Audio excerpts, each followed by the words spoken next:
करेंगे और जैसी तिथि निर्धारित होगी उसकी जानकारी आपको और दे दी जाएगी।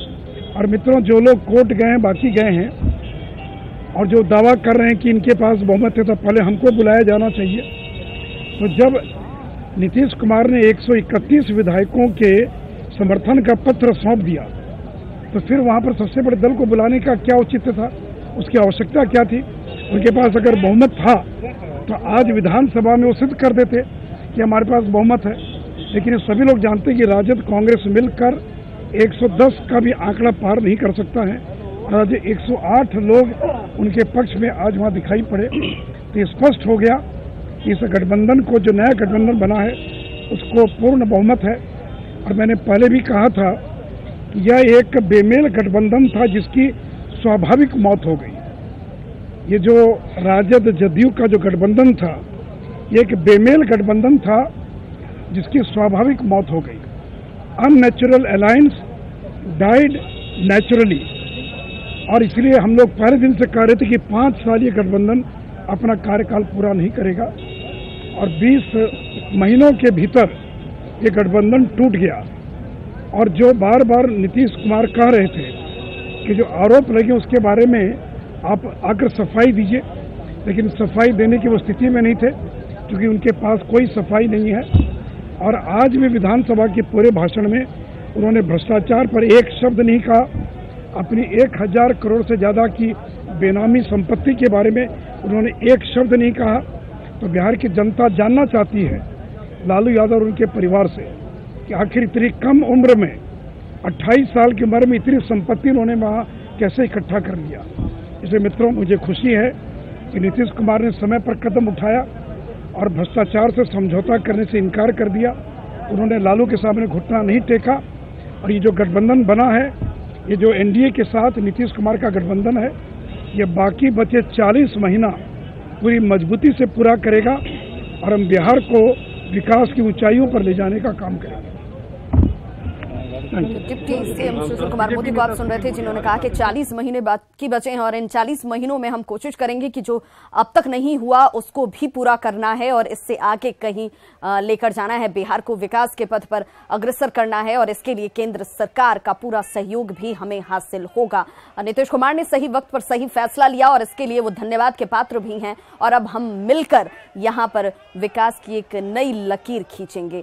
हालांकि सवाल उठाने वाले ये सवाल भी उठा रहे हैं कि नीतीश कुमार को हमेशा बैसाखी की जरूरत पड़ती रही है और बार बार सरकारें बदलती रही हैं। इसका नुकसान और ऐसे हालात पैदा करने के लिए जिम्मेदार कौन है? नीतीश कुमार को इसका जवाब भी देना चाहिए। हालांकि नीतीश कुमार ने ये कहा कि सत्ता से पैसा कमाने के लिए नहीं होता है, सेवा धर्म निभाना भी और राज्य हित में कदम उठाना हमारी प्राथमिकता होनी चाहिए। और इसी का मलाल मेरे अंदर बार बार प्रहार था कि आखिर ऐसे हालात में काम कैसे होगा। जनता ने जिसके लिए हमें यहाँ बिठाया है वो काम यहाँ नहीं हो पा रहा है और इस वजह से मैंने अंतरात्मा की आवाज सुनकर यह फैसला लिया है। हालांकि विश्वास मत हासिल कर लिया नीतीश कुमार ने, जिसके लिए वो पहले से आश्वस्त थे। और सुशील कुमार मोदी ने कहा कि गुप्त मतदान की जो है बार बार आरजेडी की तरफ से उठाई जा रही थी, अगर वो हो जाता तो उनके अंदर की वो टूट भी साफ नजर आ जाती। नीतीश कुमार की वो तस्वीर देखिए, हाथ जोड़ करके सबका अभिवादन करते हुए और स्वीकार भी करते हुए अभिवादन।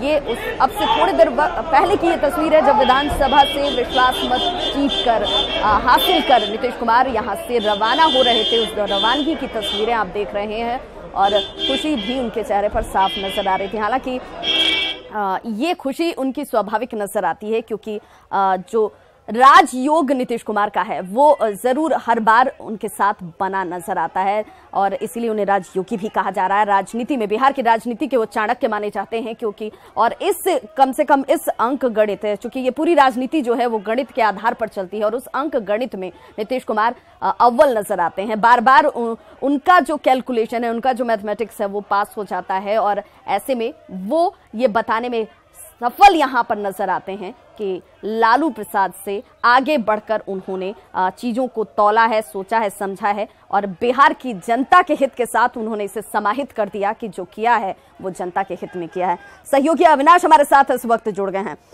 अविनाश, क्या ये सिर्फ यही एक तर्क जो है वो इन तमाम विपक्ष के सवालों पर भारी नजर आता है कि जो कुछ किया बिहार की जनता के हित को ध्यान में रखकर किया, क्योंकि विकास नहीं हो रहा था और उस विकास के लिए मुझे ये करना लाजमी था। निश्चित रूप से देखिए, जिस ढंग से मुख्यमंत्री ने कहा वो साफ था कि वो अब जो सत्ता मिला है, उन्होंने साफ कहा कि सत्ता सेवा के लिए मिला है, न कि मेवा खाने के लिए, न कि संपत्ति अर्जित करने के लिए। और जिस ढंग से बिहार में होने लगा था, उनका साफ इशारा आरजेडी की तरफ था कि जिस ढंग से संपत्ति अर्जित किया जा रहा है उसमें हम साथ नहीं दे सकते हैं। हम जनता ने हमें चुन कर भेजा है और हम जनता के लिए काम करना चाहते थे, विकास के लिए काम करना चाहते हैं, और इसीलिए मजबूरी में हम महागठबंधन से निकले। नीतीश कुमार का साफ इशारा था कि अब जो सरकार बनी है वह विकास के लिए काम करेगी, बिहार की जनता के लिए काम करेगी, गरीब जनता के लिए जो हमें चुनी है जनता। तो विभाग सदन के अंदर मुख्यमंत्री ने यह भी कहा कि हम आरजेडी के तरफ से जिस तरह के सवाल दागे जा रहे हैं, हम आने वाले दिनों में एक एक कर जवाब देंगे और वो चेत जाएं। जिस ढंग से उन्होंने किया है वो जवाब सुनने के लिए तैयार हैं, और जिस ढंग से हमला कर रहे हैं उसके लिए तैयार हैं, और जो हम जवाब देंगे उसको सहने के लिए तैयार हैं।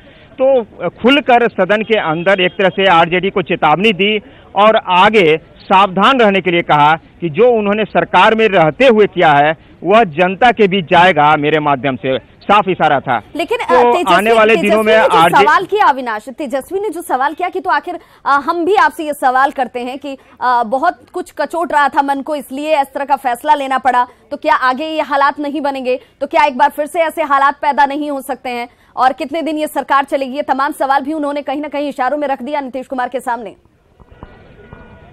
विभा हमारे साथ आलोक जी हैं, हम यहाँ ब्यूरो चीफ हैं, हम इन्हीं से जानते हैं कि जो स्थिति बनी बिहार में, आपको लगता है फिर से आगे आने वाले दिनों में क्या कुछ स्थिति बनेगी कि या नीतीश गए हैं अभी बीजेपी के साथ, फिर पहले बीजेपी के साथ थे, आरजेडी के साथ हो गए, अभी फिर एनडीए के साथ हैं, तो क्या आने वाले दिनों में क्या कोई स्थिति फिर बदलेगी?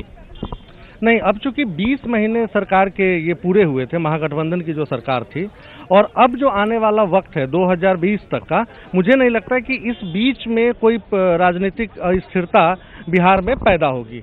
और मुझे लग रहा है कि ये सरकार बखूबी चलेगी, क्योंकि इनका इतिहास रहा है, 17 साल ये लोग साथ रहे हैं, तो उसके हिसाब से मुझे लगता है कि सरकार चलाने में कोई दिक्कत नहीं होगी।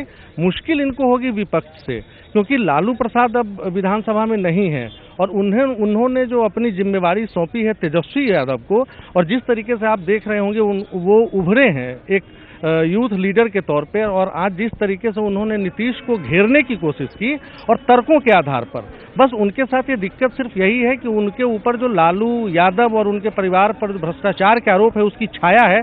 अगर वो उससे निकलने में कामयाब होते हैं तो मजबूत विपक्ष के तौर पर नीतीश को चुनौती मिलेगी। जरा आलोक जी से ये भी जानने की कोशिश कीजिए कि क्या लालू प्रसाद की उस कमी को तेजस्वी यादव भरपाई करते हुए नजर आ रहे हैं, उस तरफ वो आगे बढ़ रहे हैं, एक अलग व्यक्तित्व उनका आज नजर आया, और विपक्ष के नेता के तौर पर वो मजबूती अब यहां पर नीतीश कुमार के सामने सदन के अंदर जरूर नजर आएगी।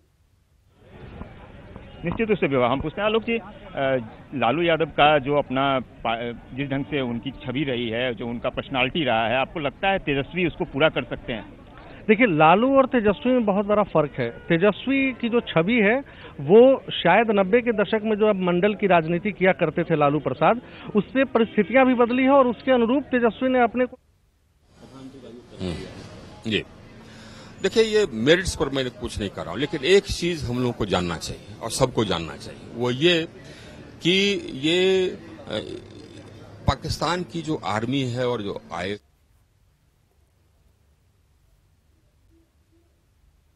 सिद्दीकी हों या रमई राम हों और बड़े नेता हैं, थोड़े दागी जैसे तस्लीमुद्दीन हैं, इन बड़े नेताओं के रहते तेजस्वी को, जो सिर्फ 28 साल के हैं और बार बार वो इसका उल्लेख भी करते हैं अपने भाषणों में, मीडिया के साथ बातचीत में भी, तो उनके पास ये बड़ी चुनौती है कि कैसे वो तीसरी चौथी पीढ़ी के अपने पार्टी के नेताओं को अपने साथ लेकर चलते हैं। हालांकि जो शुरुआती संकेत हैं वो मुझे लगता है बिल्कुल स्पष्ट हैं, वो पार्टी को एकजुट रख सकते हैं, बशर्ते जो अंदरूनी उनके ऊपर जो आरोप लग रहे हैं। बिहार की जनता सारी परीक्षा पास कर चुकी है। नीतीश कुमार जी की सरकार बहुमत प्राप्त करेगी विधानसभा में। तेजस्वी यादव और राजद के लोग वहां पर एक वही मिथ्या आरोप प्रत्यारोप कर रहे हैं। उन्हें मालूम होना चाहिए कि नीतीश कुमार जी की छवि बेदाग है। नीतीश कुमार जी बिहार के लोगों की 11 करोड़ लोगों की उम्मीद है और नीतीश कुमार और सुशील मोदी को लोग चाहते थे कि वो फिर से साथ आए, बीजेपी जदयू साथ आए। बिहार के लोगों के लिए ये खुशी की बात है और बिहार अब तरक्की के रास्ते पर चल रहा है, आगे बढ़ रहा है। उनमें आत्मविश्वास होता तो इस्तीफा देते और जनता के बीच में जाने के लिए कहते, जिसका उनको कई बार अवसर भी दिया गया था। विधानसभा, कोर्ट और जनता सब जगह हमारा बहुमत है। कोर्ट में सार्वभौमिक मामले में जो परिस्थितियां थी, इस आज विश्वास मत के खिलाफ राष्ट्रीय जनता दल, कांग्रेस, माले के तमाम लोगों ने खिलाफ में वोट देने का काम किया। इसलिए खिलाफ में मतदान करने का काम किया क्योंकि जो मैंडेट जो मिला था, जो 2015 में जो चुनाव हुए थे, वो मैंडेट महागठबंधन को था। पिछड़ा वर्ग, अति पिछड़ा वर्ग, दलित, महादलित, अल्पसंख्यक और प्रगतिशील वर्ग, जो लोग बिहार की बेहतरी चाहते थे, भाईचारा चाहते थे, शांति चाहते थे, बिहार का विकास चाहते थे, देश की तरक्की चाहते थे, गरीब गुरबा का कल्याण चाहते थे। इसलिए बिहार की महान जनता ने 2015 में जो मैंडेट देने का काम किया, वो महागठबंधन को देने का काम किया।